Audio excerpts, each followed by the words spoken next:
everyone is taking payments and has for years, and a lot of them have just almost succumb to, well, this is how it has to work. It's a manual process here.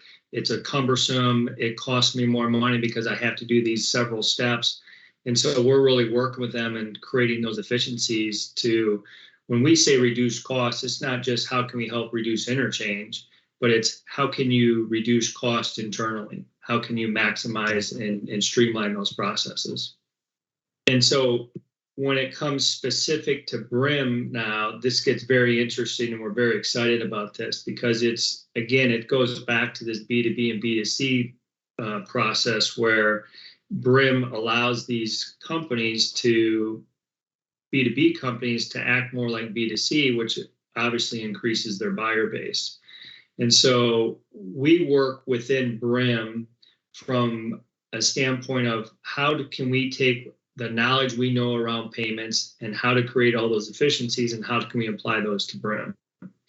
So some very specifics here is we enhance BRIM from a payment process from, if you're in the payments industry, it sounds simple, but these are really complex processes that have to occur to maximize the most value. So on-demand reoccurring payments on a mass run, which if you think about subscription billing, you think about, well, everyone's hitting it on a monthly, quarterly, daily basis. But if you want to do that on mass run, there's some deficiencies there, but a lot of companies want to do that. So we've helped them create tools that allow them to do that. There's enhanced settlement capabilities. There's optimize your traditional and alternative payment process. And as I mentioned, there's far more payment types now than just your average credit card or your ACH methodology.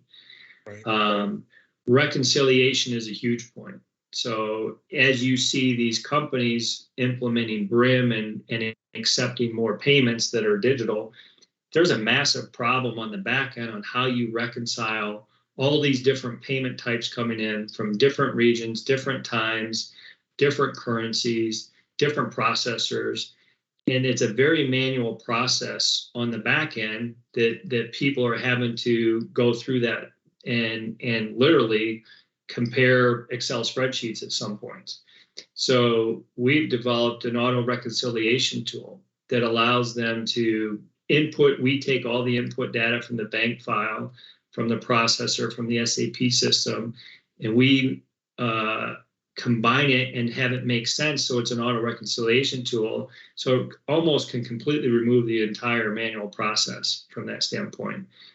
There's on-demand payment in FICA. So if you're utilizing BRIM today and your CSR or account manager gets a call and says, I want to add this payment type, it's not always that easy, just the way that BRIM was designed. So we allow that on-demand payment, which again, you're not losing the buyer as it's happening. You're giving them the ability to maintain that engagement. Compliance is such a big piece of this. And so we help enhance that compliance from a PCI standpoint, from a, now think about subscription billing, you got to store the card somewhere. You got to store the payment data somewhere. So we help them make sure that it's stored properly, support multiple token formats, and that they maintain. We help them align themselves to maintain their PCI compliance. If you think about what's out there, go back to the commerce enablement piece, tokenization is a piece of that.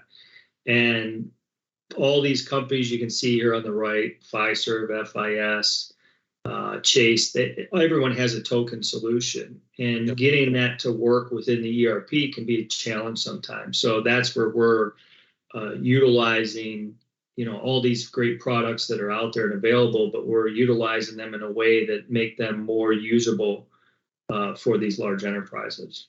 So the way BRIM works, and this is just a little more detailed slide here because there's obviously a lot of different modules within BRIM. This is where we really get into the heart on the value that Payteros can help add to the BRIM solution, because these are the things that, if you think about subscription billing, it's like, I just need to provide a payment type, and I know once a month I'm going to get my card hit for whatever I'm subscribing to. But what a lot of people don't know, other than the people having to do it within the ERP system, there's a lot of nuances in there.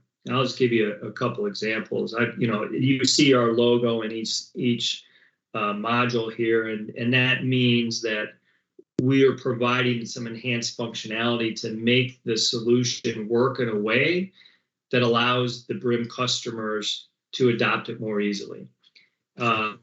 So like customer master and business partner, we provide and we allow these companies to have a real-time tokenization via the API call, which is not standard in a lot of the processes. Order entry, there's real-time authorization and passing the result back to BRIM for the processing. People that understand payments sounds like, yeah, that should happen, but it's just not out of the box. It doesn't happen that way. And these are things that the companies are looking for. On the settlement process, we provide a real-time integration with the payment card billing and process with various PSPs for the mass run. We allow exception handling during the process.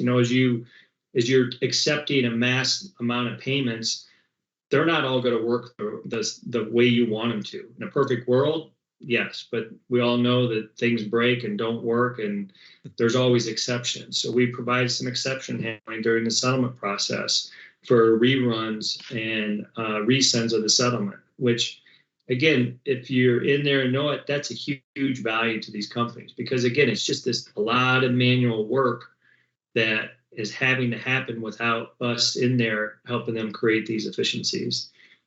And then I think a big one is just the reporting. From a CRM team to research payment activities, where typically they haven't done subscription billing before, and now they need to go back and look at it. So we provide that functionality. It enables treasury teams to have more detailed level of reporting on settlement batches and files. It enables master data management team with the report like stored payment methods or expired payment methods. Again, it's just all these little nuances in there that we're helping create these efficiencies. So when you do implement BRIM, it does allow you to have the same payment processes and efficiencies and maximize all those processes, so that as you use BRIM, you're able to expand it, which ultimately our main goal is to help you drive more revenue and reduce as much cost as possible.